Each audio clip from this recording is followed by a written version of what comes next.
So am I the only one that has been wondering why the Buffalo Bills quite simply just don't use Amari Cooper? Like, don't get me wrong, he's made a couple of great plays for us here and there. But last week's game in the divisional, where he was out there for like mid 20% of the snaps, has just been a trend ever since we traded for him. Now, sure, the first couple of weeks he still had to learn the playbook, and then against Seattle, he ended up hurting his hand, in which that he was in some sort of soft cast. But all in all, he just hasn't been used. And here's my theory behind it. But first, giant shout out to William Matar. If you were hurt in a car, you know exactly who to call, folks. #1 car accident attorney in the state of New York.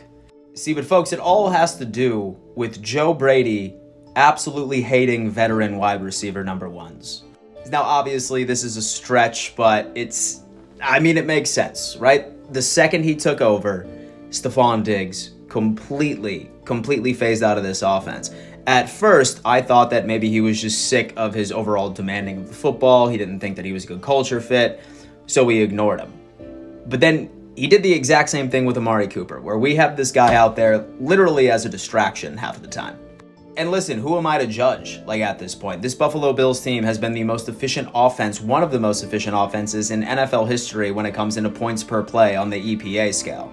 And surprisingly enough, the Kansas City Chiefs have been doing the exact same thing with DeAndre Hopkins. I want to say that he was around the same snap percentage last week in the divisional. But I just think it's absolutely hysterical. I wonder if we're going to unleash him next week against the Kansas City Chiefs. And I wonder if Joe Brady even wanted the Buffalo Bills to go on ahead and trade for him in the first place. I don't know, but say that you have a better theory, let me know.